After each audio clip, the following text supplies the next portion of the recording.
Devin Graves coming to you once again from Studio D, and today I'm going to talk about this controller, the C24 by DigiDesign.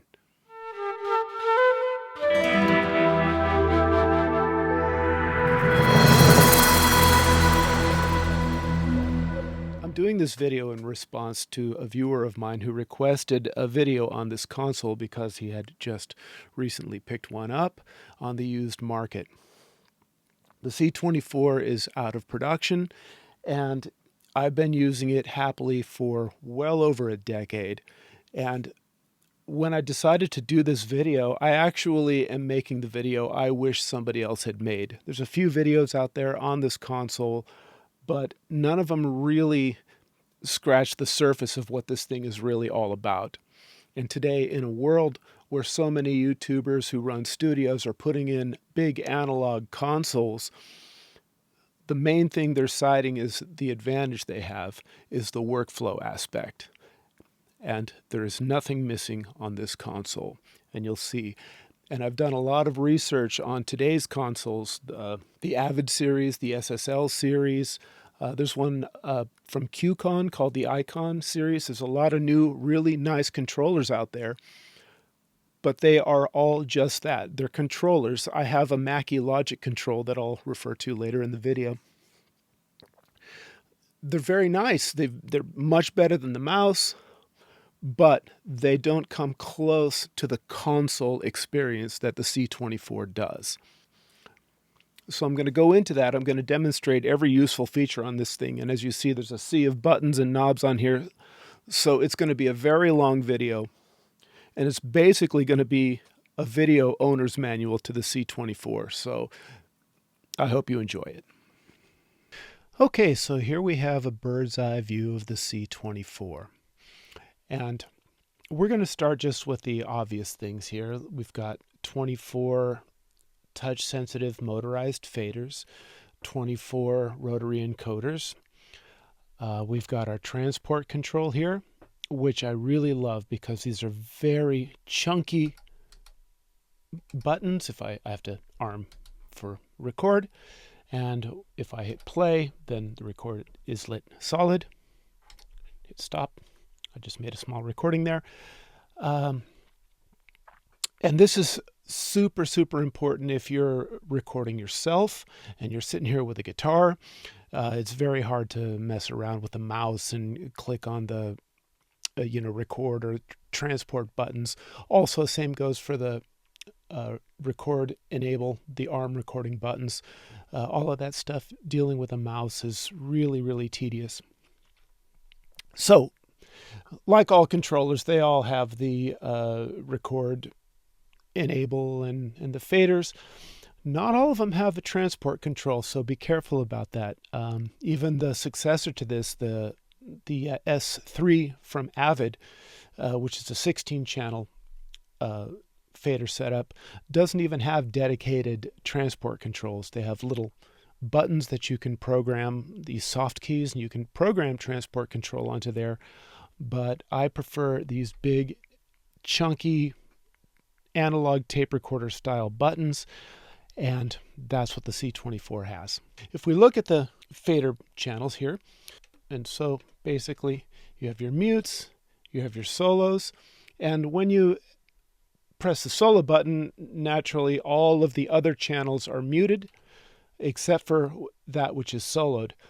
And that which has previously been muted stays lit solid, and the ones that are not muted in your session previously will be blinking. So you can actually use this solo clear button to clear all your solos, and that which was previously muted stays muted. We have the select button on top of that. You see a couple channels are already selected.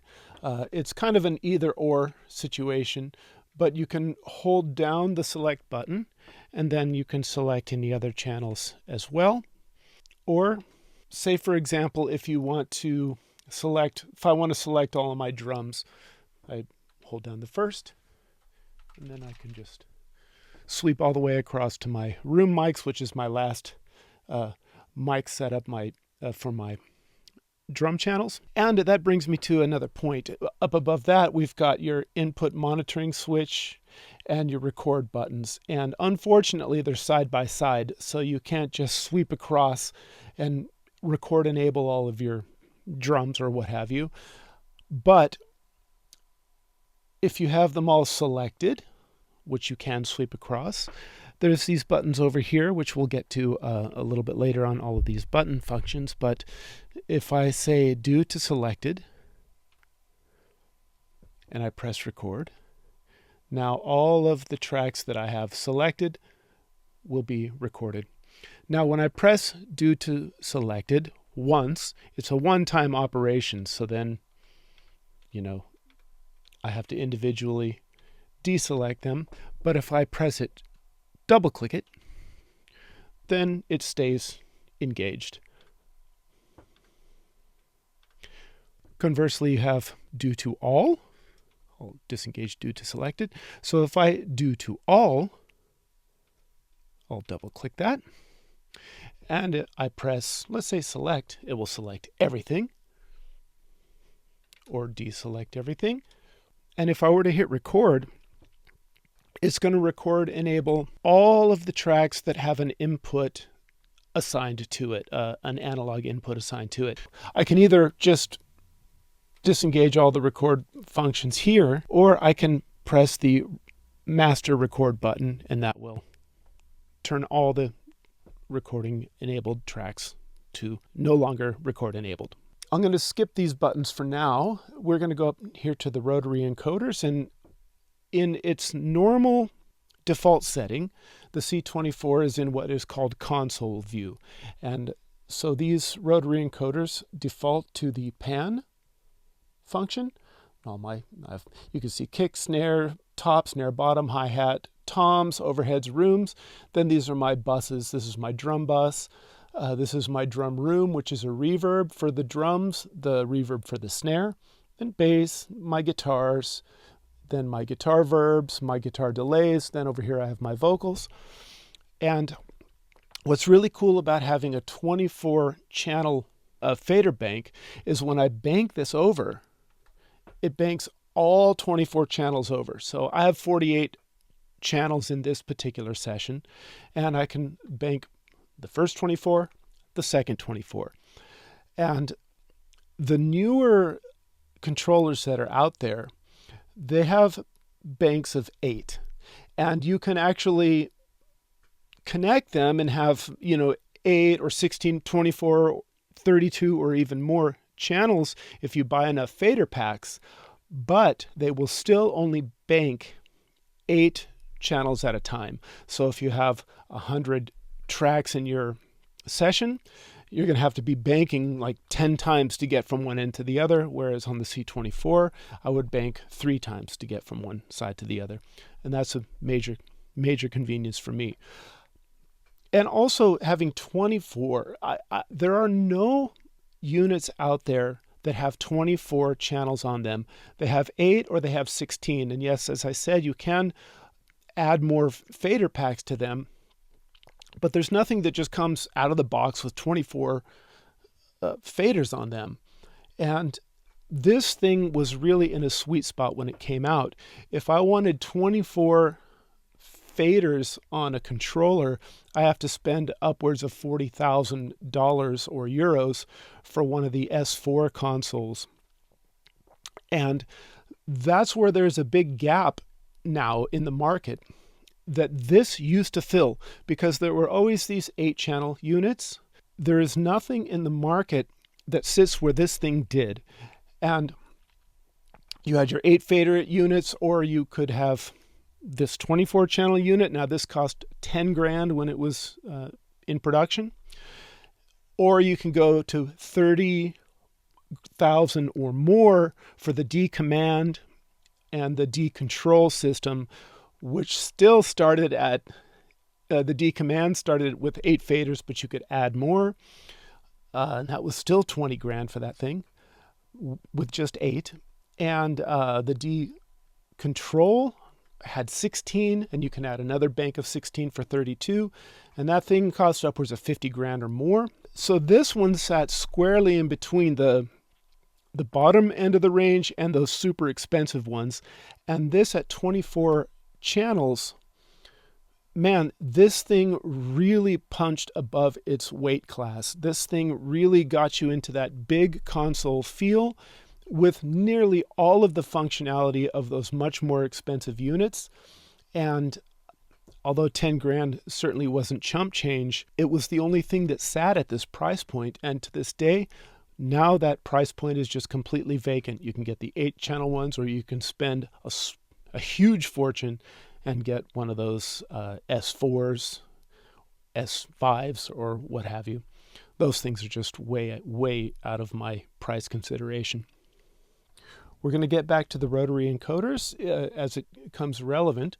I'm going to skip this section here for a moment and go right up to here. And this section here is what makes this controller operate in mixing console territory. A lot of the new ones that they have out, you have to push a few different keys to access your plugins, and then you select the plugin. But with this unit here, with the C24, you can see for every channel, there's a dedicated set of 4 buttons: EQ, Dynamics, Insert, and Send. Now, you can see the EQ and the Dynamics buttons are lit. Some of them are not lit.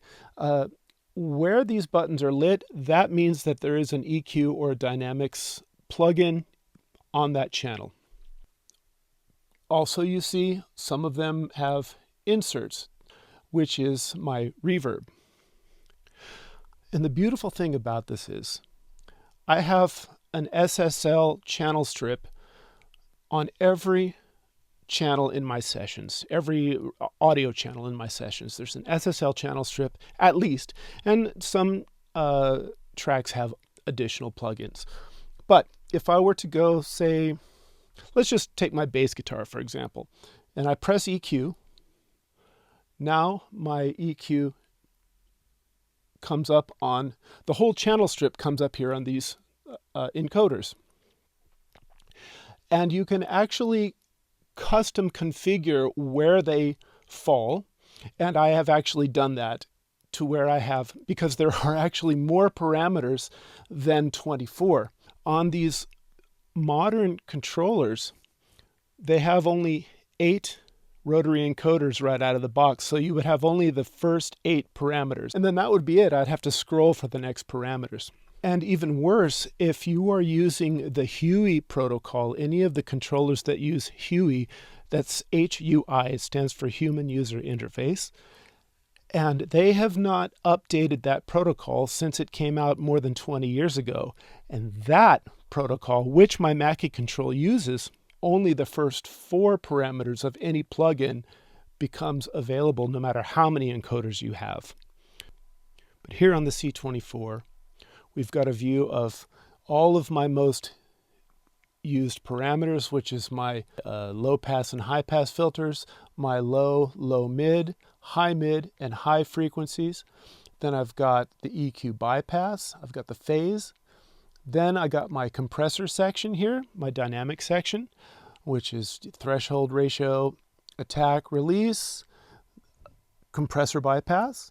Then I have my input level and output level, which allows me to do my gain staging right here in one window. And then my master bypass, EQ bypass. I can bypass the EQ, I can bypass the dynamics, or I can bypass the whole plugin. And you'll see this light here that's blinking. That shows that there's actually more on the channel strip. And if I were to scroll, I would see then my gate functions, and then some splitting functions. This is the analog emulation function, and I have duplicated the master bypass and the input and output gain just to have that available on both pages. But since I rarely use the gate, I arrange this to where it appears on the next window over. I don't really use the split, or I don't mess with that analog switch. Most of this stuff I just don't mess with, so that's fine for me having on the next page over. However, most plugins don't have more than these 24. In fact, many of them have less. I'm going to go back to this SSL EQ. Now, of course, you see the plugin back on the screen. Now, if I were to push plugin, it removes it from the screen, but it doesn't remove it from my access here. Very cool feature. Try that with your mouse. Try changing your EQ without the plugin on the screen. Very cool. So I'm going to go back home, press the home button, and we're going to get to these later. Now, if I were to press the dynamics button, in the case of the SSL channel strip, since there are dynamics also on that plugin, that would be the first thing that pops up. But if I have more, or if I had a different dynamic, if I had an LA2 or whatever, that is what would have appeared. However, on this bass track, I have a LA2A. I have also a 1176. So all I have to do, now I can see, now that I can't see my channel names anymore, my track names anymore, but I see this insert button is blinking. That's indicating that this is the active channel with the plugins are active. Now, all I got to do is double click dynamic and I'll go to the next one down the line. See, it opens up the LA2A. I've got my gain, my reduction, etc. This is the compressor or limit switch. I can double click it again, and that gives me my 1176.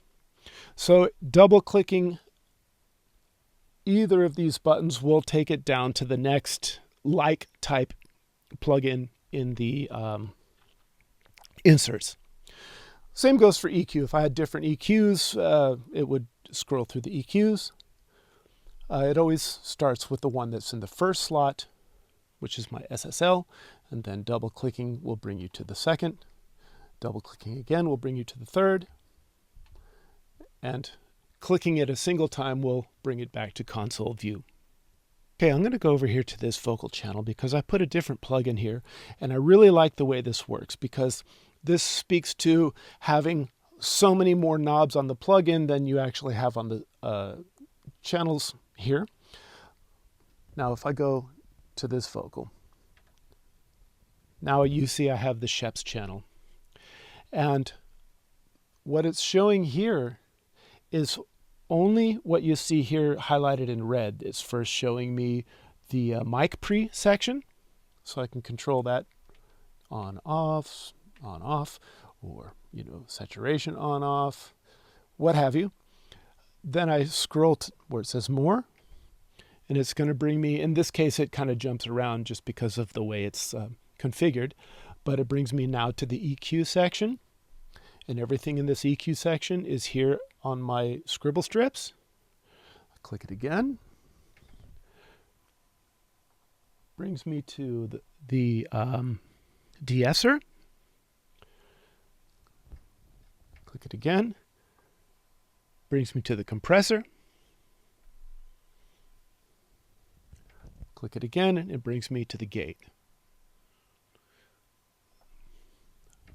Click it again, brings me to this master section.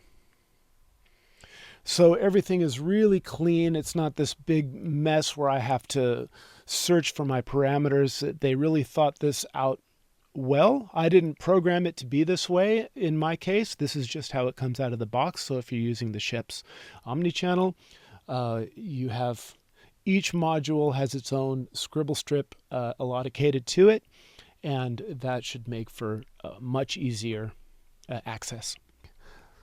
So now down below we have insert and send. Okay, I'll go up to my drum room where I have my reverb. If I press that, then it's going to show me all of my inserts. You can see A through E. It's my first set of 5. And I have a couple of things here. I have my TL space emulation reverb, and I put a tape echo there just for demonstration purposes. And then insert C, D, and E, there's nothing there.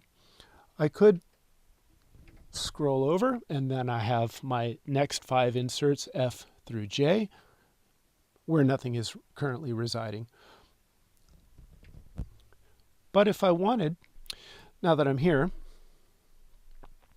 I could press this button for more, and then that's going to bring up the parameters of my, well, in this case, my delay. And I've got, of course, my knob. This is cool if you want to automate some warbly effects or what have you. But generally speaking, I can go back, and if I put on my reverb, for example, it's going to call it my reverb. I can use that really nice room here. But really, to be honest with you, I use these knobs anytime that I'm using an analog style knob type parameter, an EQ, a compressor, maybe that delay if I'm doing some automation or something, because I do not like operating knobs with a mouse. If I were to do so, it's very unintuitive to drag up and down to get the knob to move left and right. I've just never liked that, and I would much rather use my knobs here, and I'm not looking at the screen, I'm using my ears. Well, if I were actually doing work, I'd be using my ears, and I can see everything here very easily. I can operate it very easily. But when it comes to the reverb sort of things, anything that would be in the, up on the rack, my effects rack, reverbs, delays, choruses, flangers, what have you. I'm used to having a mixing console and a rack of effects, and if I went over to the rack of effects, I'd be scrolling through pages and moving cursors, and that's a very slow and tedious way to operate, but that's just how those things did operate. So to me, it's way easier just to operate these things right from the screen, and you can select your parameters here just like you normally would, and I wouldn't bother using a fader for this. I mean, I would just drag it on the window as I see it here. That's, to me, still easier than it would have been if I were using rack effects. So, but you could still do it if you were so inclined, and if you wanted to program your favorite parameters onto a fader and do it that way, you certainly could do that. Now I go back to home. Okay, so then the last one is send. Now each channel has 10 sends available on it. If I press send, it's going to show me every active send I have on that channel. First is going to be, A through E, and then it's going to be F through J. And that's really, really useful. Let me go to a different channel here. I have a little more in the sends, this vocal channel. So I've got my main room here, I've got my vocal verb, I got a stereo delay 1, stereo delay 2, I've got an eventide patched in there. So if I were, and I do this a lot, like if I was doing some automation where I can increase the reverb, you can see down here, if I turn it all the way down, it's on mute. And then I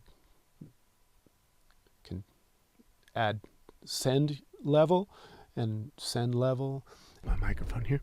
I could increase my delay and increase my reverb, decrease the reverb, add another delay, what have you. I can do this all in real time with multiple effects, multiple sends at the same time. Or there's another way to do this. Let me go back. I could just be in console view, and instead of having this operate the pans, I can press these sends buttons. And this would be send A, send B, C, D, and E. And if there's nothing on the send, then there's nothing there. But if I have something active on the send, you can see now I have my main room reverb on across all my channels. And I can just start putting whatever I want into that main reverb or into the second reverb, the guitar verb. And it's useful even if you have different reverbs going on different buses. It's still useful to put all your reverbs on your first send, so you can just be on, send A and adjust all your reverbs. Maybe your secondary reverb on B, maybe your delays on C and D. even if they're different delays from different buses, still having them on the same send just makes it really easy to navigate and to tweak these sort of things. You have F through J, and now these buttons go F through J, and there's just nothing there, but there could be if I had something installed on there. So now that we're on this channel bar, you've already seen this more button in action, and now you've seen the sends in action. Soft keys is not the same as the soft keys you are used to on these new controllers where they're programmable. You don't really need that on this because you have a sea of buttons, and just about every function is already assigned to its own specific button. These soft keys have to do with some functions within, like, for example, I could turn my faders off. This is nothing I ever really use. I never use those soft keys. This is the pan section. And if I had, say, a stereo track, like, because you see your pan is showing here. But if I have a stereo track, you only see one side of the stereo channel. So this left and right button will switch you to the left or right respective. So I would say if I move my left side in towards the center, then I can move my right side in towards the center. So you can see my overheads here, for example, or my drum bus, right? You can see here that the right pan knob is turning, and then I hit this, and then the left pan knob is turning. That's what that's all about. So now these pan controls, I already showed you the left, right, and these others are for the 5.1. And I've never used that, so I'm not really familiar with it, nor do I need it. Now, this is the next section here, the assign section. Let me zoom in on that. This is another portion that makes this a lot more like just a mixing console experience instead of just a simple software controller. This shows how I can actually really use this console instead of my monitor, mouse, and keyboard in almost every application. Now, if I want to assign an input to a track, I can assign input. And you can see, actually, I have the inputs already assigned. So I could just press the encoder key. And for delay, for example, I can select either interface or bus. I'm going to select bus. And guitar verb left. Let's just pick that. That's a delay. So let me mono delay left, then enter. Same thing here, interface, bus, mono delay right, enter. For the vocal, I'll pick interface, analog 1. Let's say that's my vocal input. On my HD rig, I actually have my inputs named for the preamp that they're hooked up to. I have 32 inputs. Select interface and analog 1. And instead of just saying analog 1 or whatever, it would say Neve 1073.1, 1073.2, API 1, API 2, Focusrite 1, Focusrite 2, ISA 430, what have you. I would have those labeled so I can just choose them according to the name of the mic preamp, which is also a nice convenience. I can select an output just as easily.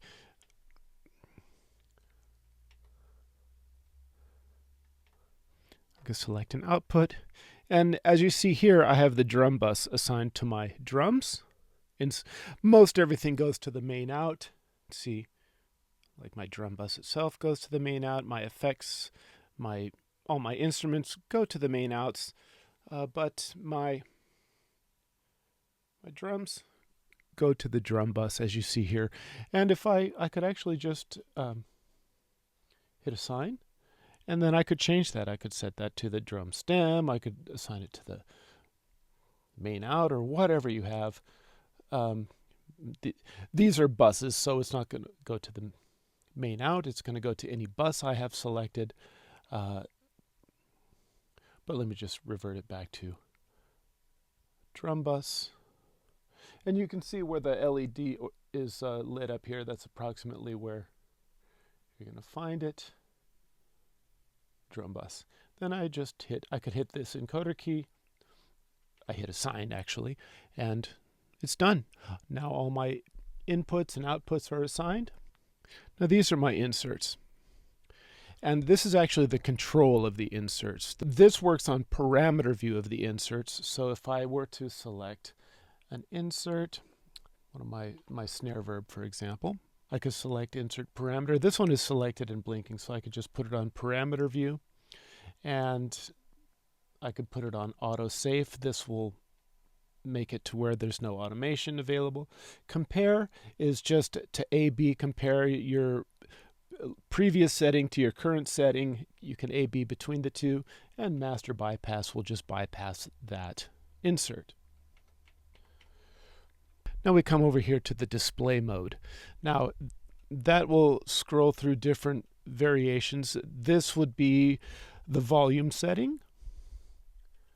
This would be the pan setting. This is the headroom of the channel. And this is the default setting where I leave it blank. I don't need the headroom. That's kind of arbitrary to me. But if I move my faders, I will see my volume setting. And if I move my pan, I'll see my pan setting. I don't need it displayed all the time. The LEDs show me at an eye shot that value anyway. Now I'm going to move down here to the switch function. And there's actually two different layers. This top one works in parameter view. So if I were to go back to my EQ, let's say, now I'm in parameter view. So now that I'm in parameter view, and I have switch function when it's off, it's just on the normal select setting, in which case these switches will select whichever function is available to the switch. For example, phase, I can plus or minus, EQ bypass off or on. Anything where there's a switch available, high pass bell off or on, that the switches will function in the normal way. These switches can also be used to select a parameter to insert in a position when I want to make a custom layout. Now if I switch it to auto, now my parameters are going to be automation enabled by selecting them. So by default, they're disabled, and that's the best way to be. You don't want to be having your parameters enabled for automation in case you have a channel set up for automation and you're rolling and you're changing your EQ, and all of a sudden you realize you've automated all these EQ changes you've made. And we're going to get to automation in just a second here. But that is basically it. I'm going to go press the home button, back to console view. If we're in sends view, now with these two remaining buttons here, this will select between pre and post fader. If it's lit, it's in pre fader, and if it's unlit, it's in post fader. And you want pre fader or post fader depending on what you're doing with the send. Post fader is the normal setting I would use if I'm going to a reverb or a delay, because the amount you have the fader thrown at is going to send proportionately into the effect.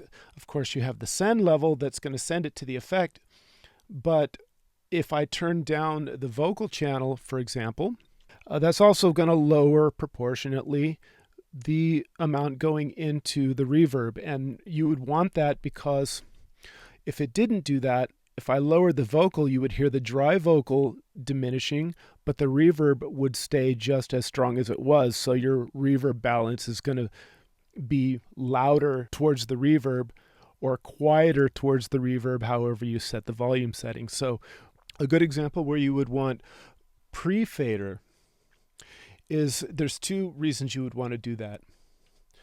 One is if you're using the send to go to a monitor send, that only the send level affects what is being sent. And I can raise or lower my fader, and it is not going to change what is going out that send. So if I'm using it for a monitor, I'm sending my drum mix to a monitor. Say I had a send that wasn't main room, but it was a drum monitor mix, right? Then the send levels will be the mix for the drums, and it will be unaffected by any fader moves I make. That's one main reason you'd want to do it. Another creative reason you'd want to go pre-fader is in the event of parallel compression. So you're sending your kick to a parallel compressor, let's say, and you use the send level to drive the compressor to taste. You leave it set to pre-fader level. If I decide my kick is too loud, I can reduce the kick, reducing the volume of the kick, but it's still hitting the compressor exactly the same because the send level is determining the only determining factor how hard that compressor is being hit. So if you're using your sends for monitor sends, or if you're using them for parallel compression, that's when I would use pre-fader level. And that's switchable. So when it's lit up, it is post-fader. And now if I switch any of these switches, you can see pre or post, pre or post, pre or post, however you like. This next function down changes these to send mute buttons. So I'm sending my snare to my main room or my kick to my main room. Now it's muted. That send is muted from the kick, from the snare bottom, or unmuted. That is the switch functions. And now I'm going to go to the top of the console.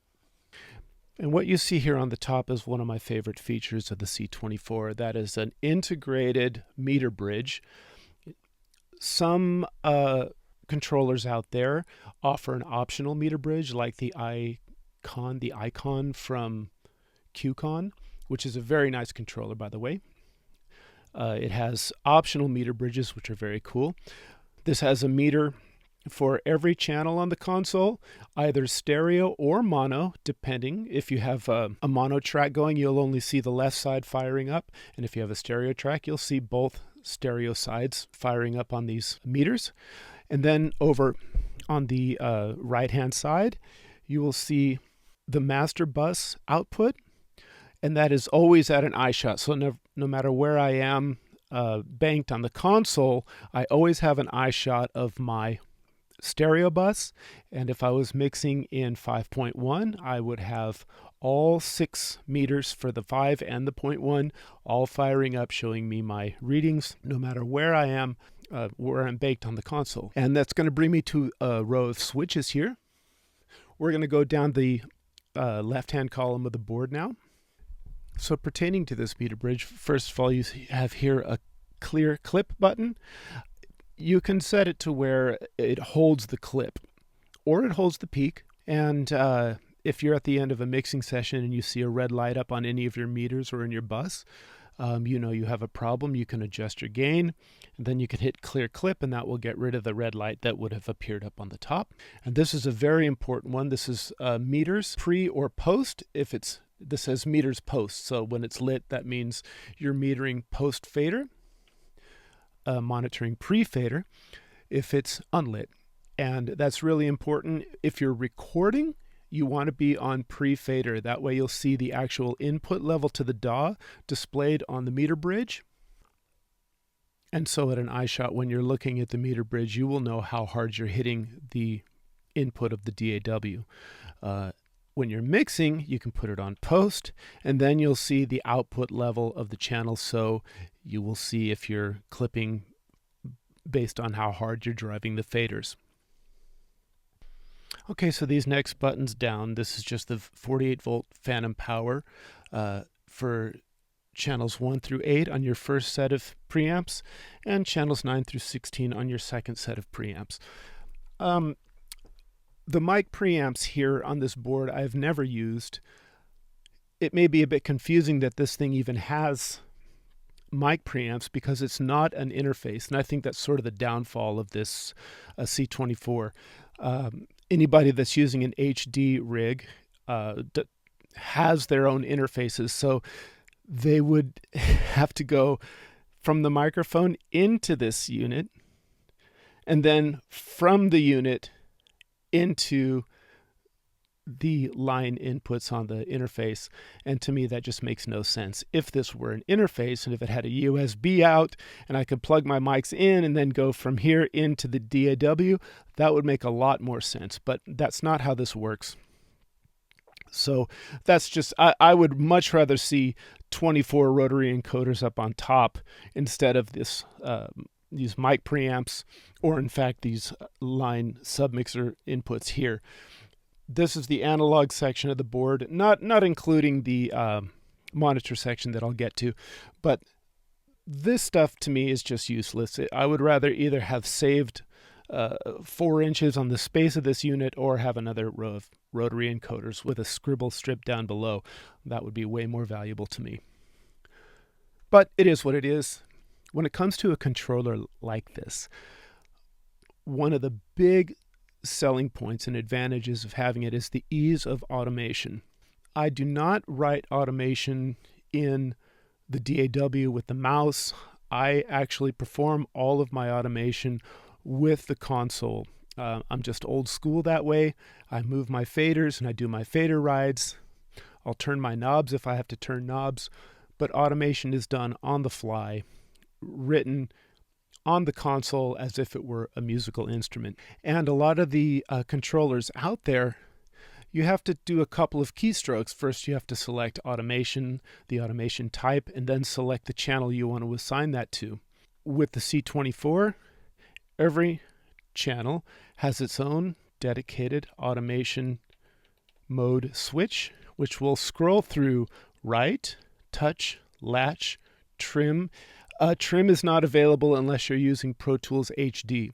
And this brings me to a small point that I would hesitate to recommend the C24 unless you are using Pro Tools HD or HDX, because there are a host of features that are only available on HD. It will tell you even in the owner's manual, one of which we're seeing is the trim mode, and trim mode is very valuable, and I'll explain that in a moment.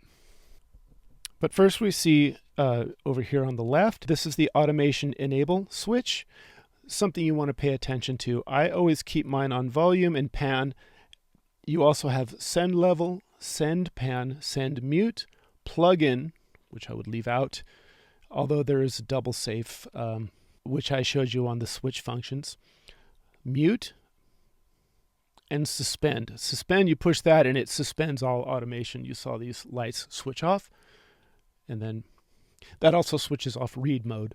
So we have write, touch, latch, trim, which is a orangish yellow light, not present in this current session. I'm on my M1 Pro Tools, which is not an HD system. This is the system I use for content creation. My HD system is a Pro Tools 8 on a Mac Pro Tower, and that is rock solid, beautiful, awesome, and that's where I'm staying. But when I do content creation, I use the Pro Tools rig on my M1 MacBook Pro because I have the ScreenFlow software for doing tutorials like this. Then the last selection is read. That just reads the automation, but it won't write it. And then finally, you switch it to off. Okay? The reason I would keep it only on volume and pan at first, and it's great to have that in an iShot, is that if you happen to be in an automation mode and you're experimenting with EQ settings and you have the plugin enabled, or if you're muting channels and you have mute enabled, that's all going to get automated, and it's going to drive you crazy when you're playing back your session and all of a sudden your bass cuts out and cuts in and cuts out and you're wondering why that's happening. Well, you've accidentally automated the mutes. So just leave that out and avoid that whole hornet's nest. Same with plugins, send level, all of that stuff. I would only engage these things when I'm deliberately doing so. When I'm mindful and I know I'm going to automate a send level, I'll just go ahead and click that, and then I can automate my send level by hitting play and having one of these automation modes lit up. Now as we drop down here, this is another section that's only available in Pro Tools HD. I'll get to that in just a second. But this is the automation modes. And I could select the automation mode on each channel. And as I have a few different ones selected, I have latch selected on the vocal, and I have right selected on, it happens to be the snare bottom through tom 2. That's just arbitrary at the moment. But you can see that they're also lit here. So that shows me at an eye shot that I have automation enabled. And if I were banked over in another part of the console where none of those LEDs were showing up on the top of the channel strips, I would still see here that automation is enabled somewhere. The ones that are blinking, that means the automation is active.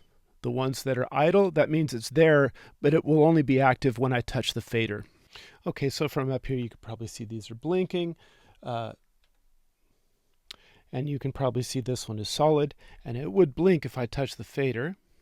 Actually, it would blink if I touch the fader in play. Now you see it's blinking. Now I'm writing automation. And since it's in latch mode, it's going to continue to stay where I left the fader. It will go back to where it was when I hit stop, and the automation will be no longer continue to be written, and it will no longer be enabled. And you can see they also stop blinking here. Scrolling through the automation this way is one way to do it, but there's a more direct way to do it. Say if I wanted to put things in latch mode, let's say touch mode, instead of scrolling all the way back to touch, I could just simply press the touch button. Whichever switch I press, it's going to put it to touch. In touch mode, we'll only start to automate.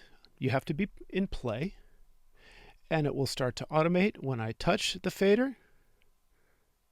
I can move it, and then when I release the fader, it will revert back to where it was before I touched it. Trim, unavailable in this native Pro Tools session, is very valuable. Say I did a vocal ride. Say I did a very complicated vocal ride, okay?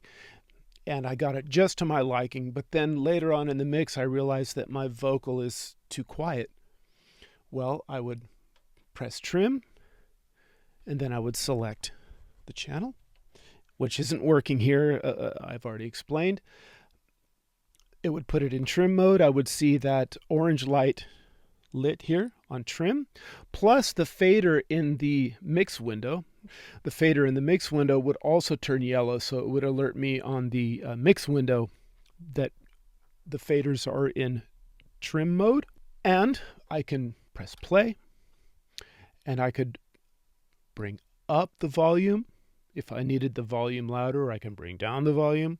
You can see my automation is playing here. And when I do so, bringing it up, bringing it down, whatever, it is going to maintain the relative automation that is on the original automation level. So trim is like a second layer of automation. So I can bring up my vocal, and all of my automations are still there, proportionately louder to the amount that I have either brought up the gain or brought down the gain on the fader.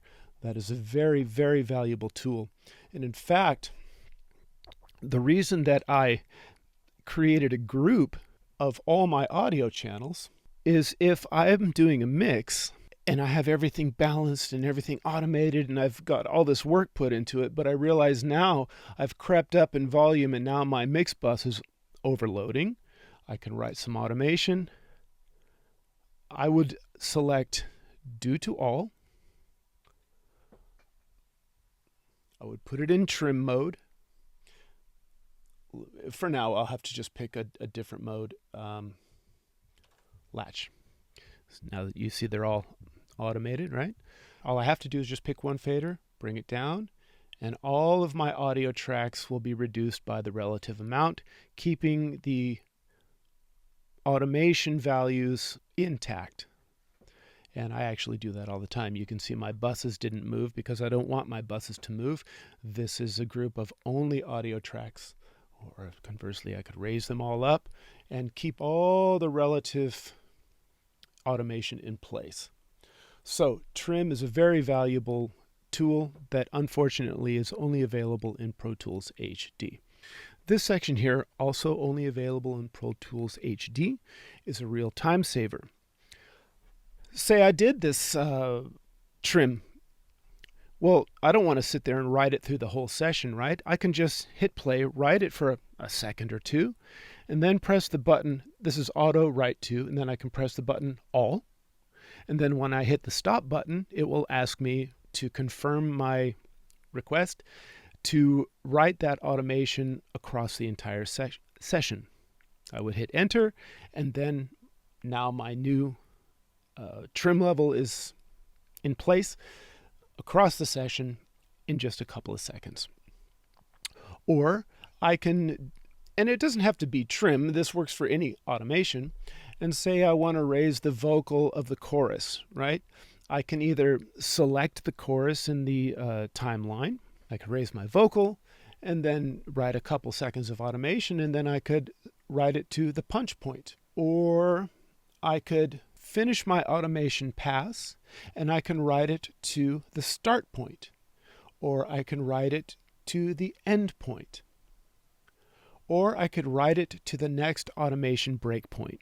So the automation modes in Pro Tools with the C24 are a breeze. They're easy to see, easy to control. No fumbling with the screen or the mouse, no opening windows or drop-down menus. Everything is at the touch of a button. Everything is illuminated. You know what's going on.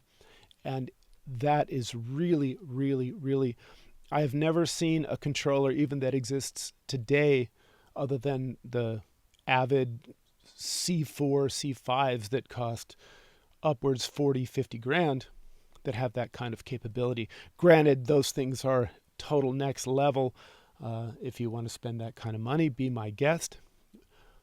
But to me, this control surface takes my Pro Tools mix window, puts it down here in hardware form, and gives me the experience of working on a high-end, fully automated recording mixing console.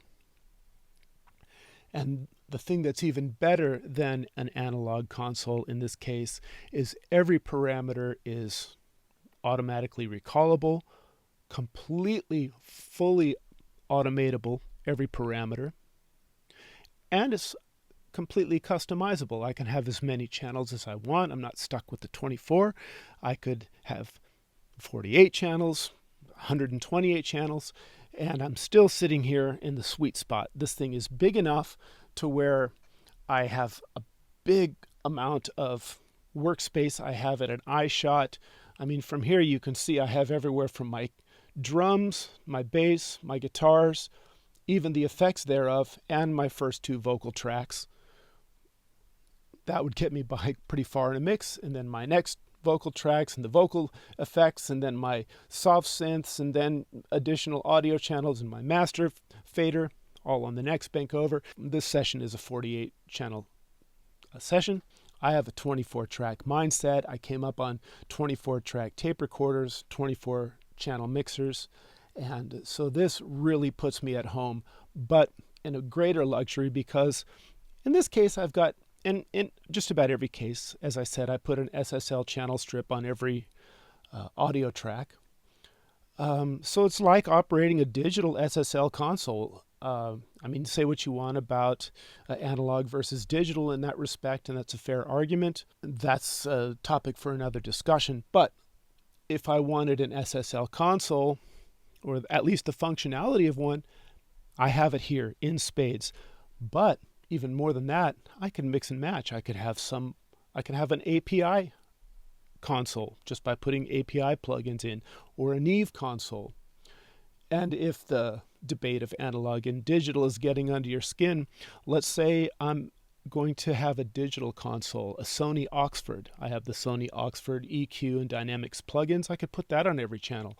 Then I've got a truly one-to-one Sony Oxford console in effect. Or I could have a Euphonics console if I use the Avid channel strip. It's a basically a one-to-one porting of the Euphonics console, very expensive digital console. And then you're no longer mincing words. You have a one-to-one of such digital console. Or you can mix and match. The thing's a total chameleon. I mean, of course, you can do that in Pro Tools or any DAW. You can have APIs on some channel, Neeves on some channel, SSL, what have you. And with this, it's like having a board, a mixing board, configured however your imagination can dream up. And to me, that is what brought the joy back in. When I moved from my analog console and tape recorder into Logic, that was when I became professional, when I started making my records for a living and releasing my music worldwide. And my old analog setup was very inspiring, very fun. I wanted to work. I wanted to sit at that desk, twiddle those knobs, and I was working more ambitiously back then than when I became a professional in many ways. When I became a professional, I moved over to a Mac G4 400 and a copy of Logic Pro, my mouse and my keyboard. And although my sound had improved, now I was getting sounds good enough for worldwide releases, and the functionality was better. I had more EQ points on my board than I had on the old Mackie, and theoretically a better, more functional system. But for some reason I wasn't having fun. And I thought that it was because, now it's my job. Now that recording is my job, now that I got my dream, now I don't like it anymore. And I thought that's how it was. And I bought my Logic Control, my Mackie Logic Control, little 8-channel fader pack. And back then I was working in 24 tracks. I thought that was my limitation at the time. And it helped, I had my transport control that was convenient, and having the faders was convenient. It got me into automating my my pans and my faders and stuff. But it still wasn't the same. It still didn't beckon me to come in and record and play and fiddle with this thing. And it wasn't until I got the C24 that all of that joy came back. Not only did it come back, a lot of the anxiety left, because I was no longer wondering if maybe my kids came in and fiddled with my EQ from my last drum session, and wondering about recallability.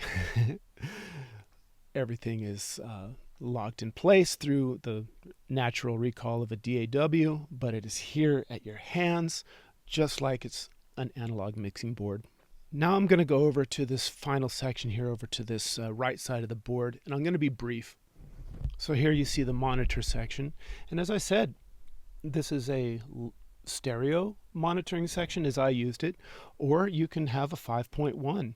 You see you have individual control over your left, center, right satellite, right satellite, LFE, your low frequency, your LFE channel. You could solo or mute these things as you see fit. Solo will solo the channels. You can hold it down till it blinks and then set its relative level. And you can do that across all of your surround speakers and get the balance just as you want it. And I've never used it. I've never used 5.1, but I could. This is the monitor level here. I'll get this out of write mode there. This is alt monitor, so you could actually have speakers A and speakers B. You could mute the monitors, like for example, if you're recording in the room and you need to switch the monitors off, you could hit mute. This dims the monitors by a programmable level, and say you can see the level I would be theoretically playing at. If I hold down dim until it blinks, then I can reduce the volume to it doesn't change here when I'm doing this. You do it by ear and change it to the desired level, and then hit dim again, and it programs it in. So now I'm here at whatever level I'm playing at, and then when I hit dim, it will reduce it to the programmed level. You have the mono switch for mono compatibility. This is stereo 1, stereo 2. This corresponds to stereo inputs. So like you could have a CD player and a DAT player or whatever, a MP3 player, a cable to an iPhone, whatever. And you have these which you can select, or you can sum them together, play them all together. And you have your main and alt surround. You could actually have two different sets of surround speakers hooked up to this thing. Whoever has room for two sets of 5.1 speakers is beyond me. I would imagine that one set of surround and one set of stereo would be a little more realistic, but this has facilities for that. Headphone out. Another gripe I have. This big massive console, are they only intending that a person is going to be the only one recording themselves? One person, other than lonely me, that actually that is the case a lot of the time. Often you have at least the engineer and the client. And so I don't know why with such a unit they don't give you two headphone outs and two headphone controls. They don't. They just give you one. You have one headphone output on this thing, one headphone control. I'm probably one of the very few people in the world that would suffice for. Having said all of that, I don't use this monitor section. I have a Drummer MC3.1, which does have two headphone outs. Part of my gripe about this, and also the submixer section, it's all, I'm assuming this is all passive design, so there's just not a lot of gain there. You really have to crank the headphones, and I'm used to using my Mackie mixing console, and the headphones are just capable of being cranked up really loud, and this one, it's just not very loud.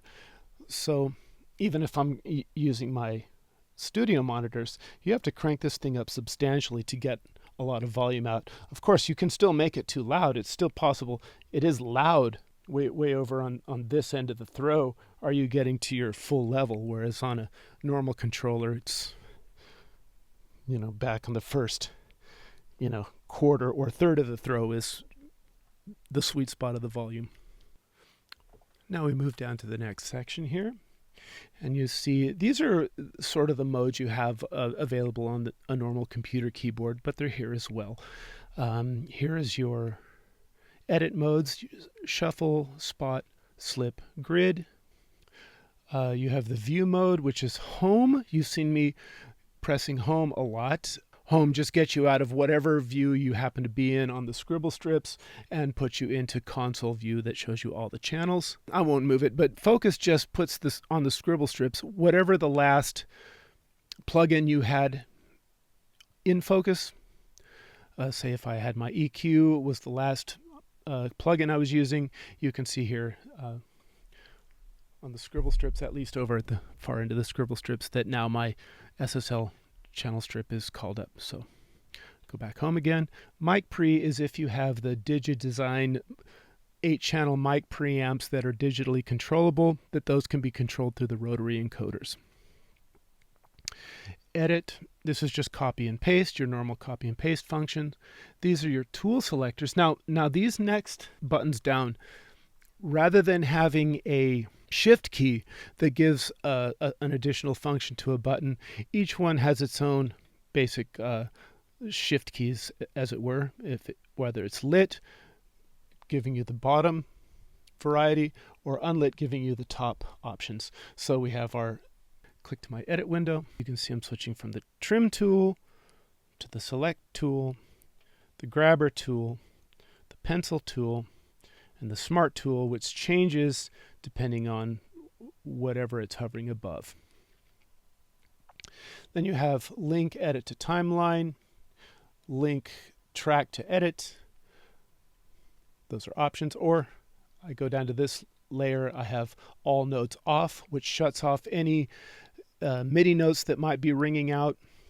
Wait for note is a recording option. If I'm record armed, the transport won't move or record function won't happen until I play a note on the MIDI keyboard. Then it will start to record. Click, that's your click, on or off. Count off, if you want a 4-beat count off before before the actual bar 0, you can select that here. Merge record is another MIDI function. Say it's really good for if you're programming drums. Say I do one pass where I am doing my kick and my snare, and then I do another pass where I add the hi-hat and a tom fill without erasing the kick and snare from the same track. That's what merge record is. And if it's that would be disabled if it's not lit, enabled if it's lit. And it's not lighting up because I don't have any MIDI tracks in record standby. If merge record is not engaged, then whatever I play on a given MIDI track will replace the recording of what was previously there. Tab to transient, zoom toggle, never use it. These are my windows here, my mix window. As you saw me go to the mix window, edit window. This is the plugin window. You saw me turn that off or on. And the pan window, the transport window, bring that in or out. You can see the big counter is there. That's this guy here. Memory location window. There's no memory locations assigned, but you can see it brings open that window. Or I go down to this row and it's workspace, which I don't use. Task manager. There's that big counter. Don't need it because I got it up on my meter bridge. Automation. That's my automation selection, which since I have buttons that do exactly this, that's a moot option. This is just undo. This operates an undo function. Then properties and MIDI operations. Say if I can, do my MIDI operations, open that window here without going to a drop-down menu.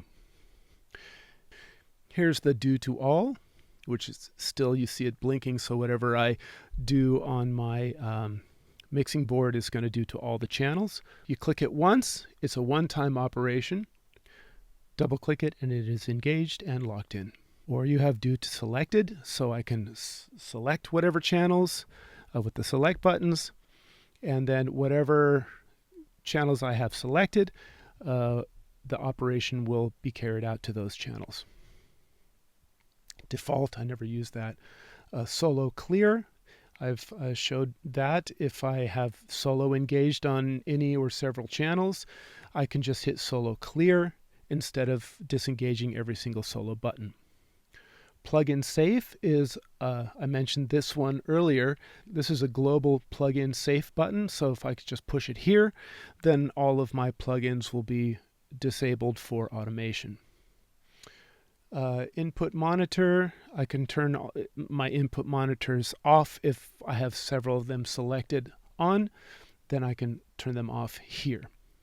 That might eliminate feedback in a panic if I have my inputs being monitored while my mains or my studio monitors are on. I can hit that and it will shut it off without me having to search which input is selected. And master record will enable or disable all of the record engaged tracks or re-engage them as they were last assigned. And here we have the groups button. This will open up the window to where I can create a group. I can enable a group by pressing enable and then selecting the group as you've seen me do earlier. I can modify by selecting a group, and then I can use the select buttons to either add or subtract a member of that group. I could delete a group by selecting the group and then hitting delete. And then this button suspends the groups, so I don't have to have my groups visible. And if I move my fader and all these faders are moving, I don't have to go and figure out which group is on. I just hit suspend, as you see me do in this session, and it will suspend all of the groups until I disengage that button. And finally, here we're in the transport section.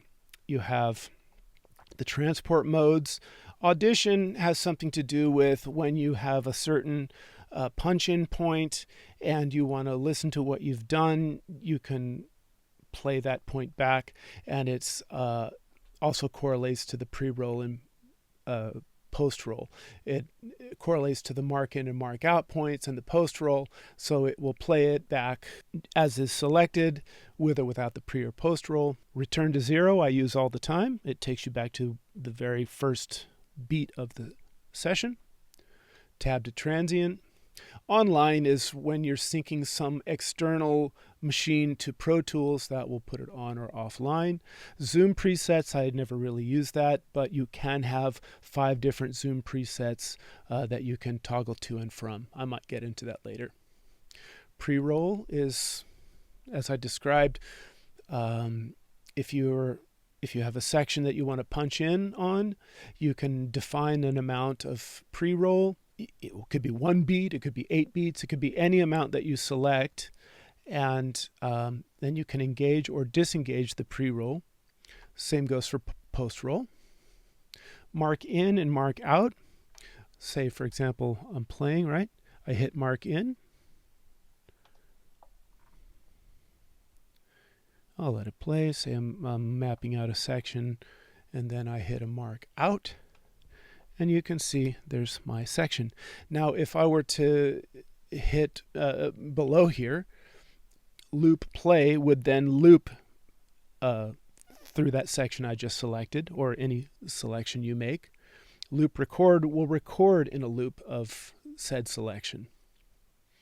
Dynamic transport and quick punch, something I never use. Masters. This, if I have 100 tracks, and I have my master, so say I put my master over at the far right side of the session, and I don't want to scroll over, I just press masters. All of my tracks disappear, and you just see the master fader here at the far right of the console. Flip is something you see on all of these controllers, where it just flips whatever is available on the rotary encoder down to the touch sensitive faders. So I could hit flip, and now all these parameters are adjustable at the fader instead. And that's useful if you want to have a fader for some reason instead of a rotary controller. It's a little more important if you need the touch sensitivity for a certain automation, because the rotary encoders are not touch sensitive. So if you need that function of touch sensitivity to start an automation when you touch it and then end an automation when you release it, then you can flip it to the touch sensitive faders, and then Bob's your uncle, as they say. Okay, so here you have your basic file utility buttons. You have undo and redo. Utility actually goes into some programming of the console itself. Nothing really worth going into, but if I wanted to calibrate my faders or upgrade the firmware or whatever, I would do that by going into utility, and then on the scribble strip would show me the available functions. Then of course you have enter, which is the same thing you've seen me press on the channel strip. It's just like hitting enter on the keyboard. You have save, which is actually, you have to double click it to save. Escape cancel, the opposite of enter. Okay, and then we have here the zoom or navigate buttons. So if I'm on zoom, you can see that snare is selected, right? Let me go to navigate, and then you can see me navigating down the session or up the session, or I can navigate left and right, or zooming. I can zoom. It's kind of hard to see because I don't have anything in the window that would show how that's zooming out other than the timeline, but I'm zooming out, or I can be zooming in. And I can zoom vertically or horizontally, which only operates on the waveform level. It doesn't expand the size of the tracks here. Unfortunately, in Logic it would do that. Logic, you can just zoom in or out, and the tracks, the whole thing gets bigger. And I think that's kind of a nice feature. Pro Tools doesn't work that way. I could change the size of these things, but that's a different function. Now I've got my scrub wheel, which is actually multi-function, which has basically in its scrub function, I think this is a Pro Tools HD only. It'll scrub here. I don't know if I had audio, I don't know if I would hear it going, but in HD you certainly would. And it's a nice function that I kind of never really use. And trim would actually grab a hold of a region, and you could, trim into the region by using the jog wheel instead of the mouse and keyboard. I still find the mouse and keyboard much more intuitive and much more suited for editing than this jog wheel. And shuttle will just move me in the session. I can just give a little nudge and it will move until I hit shuttle again, or I can go backwards. And if I go faster in either direction, and then when I hit stop, it stops. This is the bank. And I actually kind of neglected this. I was talking about banking 24 tracks at a time, but I could press the nudge button, which is here, the one in the center. So I could nudge one channel at a time. Or by holding either of these bank keys, I could cascade.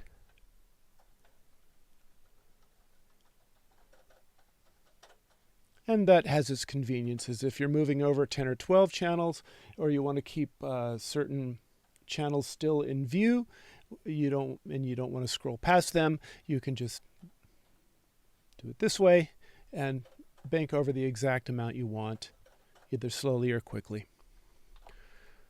So that is it. That is the C24. To the best of my ability, I tried here to make the one video that I wish existed when I was new to this machine or when I was shopping for it. There are a few videos out there, and none of them seem to really capture everything that this beautiful board is capable of doing. Now, of course, as I said, the C24 is unfortunately long out of production, but it is still supported by Avid and Pro Tools. The more expensive desks that cost nearly 5 to 10 times what this one did are no longer supported. So the resale value on the C24 has held its own much better than the D Command and the D Control have, even though those units started at 30 grand, 20, 30 grand and gone up to around 100K depending on the configuration of those boards. Beautiful boards, but they're no longer supported. So I would be pretty pissed off if I was one of those customers. The C24 is still currently supported by Avid, and as I would have mentioned, that this console, like all DigiDesign equipment before Avid took over, was only compatible with Pro Tools, and that's a plus and a minus. Yeah, of course you couldn't use it for Logic or Cubase or anything like that, but because it was designed specifically for Pro Tools, especially in the earlier iterations, I'm using Pro Tools HD8, this thing works. Integrated, flawless, perfect. It's really like taking the Pro Tools screen, the mix screen, up from there and putting it down here in your hands, giving you a recording console experience. Having said that, there is a company out there called Nyrink Audio, Nyrink Audio. I'm going to put a link in the description below. And they sell software for a perpetual license. It's like $250. I think there's a sale on it right now for slightly less than that. And this will allow you to use the C24 for Logic, Cubase, Studio One, I believe, Reaper, and other DAWs. I can't vouch for the functionality that I'll go into specifics. Maybe it uses a different protocol, so maybe some things are different. I don't know. Maybe I'll even purchase that license and experiment with it and update you on it. But even though this unit is out of production, its asking price was $10,000 to $12,000 new, and the resale value, you can find them for $2,000, $3,000, $4,000 on the used market. And if you like what you see here, rather than investing in one of the newer controllers, you might consider going with a C24. The one thing I want to warn you about is that it is huge, a lot bigger than this video will show you, a lot bigger than the videos I had seen prior to me buying this. When this unit came, I realized what a beast it really is. So you're not going to set this up on a card table. You're going to really need a serious piece of studio furniture infrastructure to hold this thing. It takes two grown men to actually comfortably lift this thing and move it. It's not like something you can throw in a backpack and take with you out on the field, so keep that into consideration as well. And with full disclosure here, I've actually spent a little money maintaining this thing over the years. My Mackie Logic Control, which is now a Mackie Control Universal, I have sitting next to my drum set. I bought that back in 2002, I believe, and it still works like a champ like the day I bought it. But this unit here, I've had a power supply fail on me, and it cost me $400 to fix. And I've had the main motherboard on this thing also fail on me with some corrosion on the contacts. And that caused my first row of scribble strips to become blank, and I worked like that for a year, and it was really bumming me out. And then the second one started to go, and then I contacted a repair facility, and for $900 they sent me out a whole new main board. I installed it, and now everything works. So if you do buy one used, make sure all the functions work. Maybe I had bad luck. I have heard about issues on the power supply, but not everybody has this bad luck, but that is full disclosure, okay? So I hope you enjoy what you've seen, and if you have a C24 and you're just looking for some entertainment, maybe this video finally scratches that itch that you had wanted scratched for a long time of a video that does this console justice. So, thank you for watching. I hope you sat through this whole thing. I'll see you on the next one.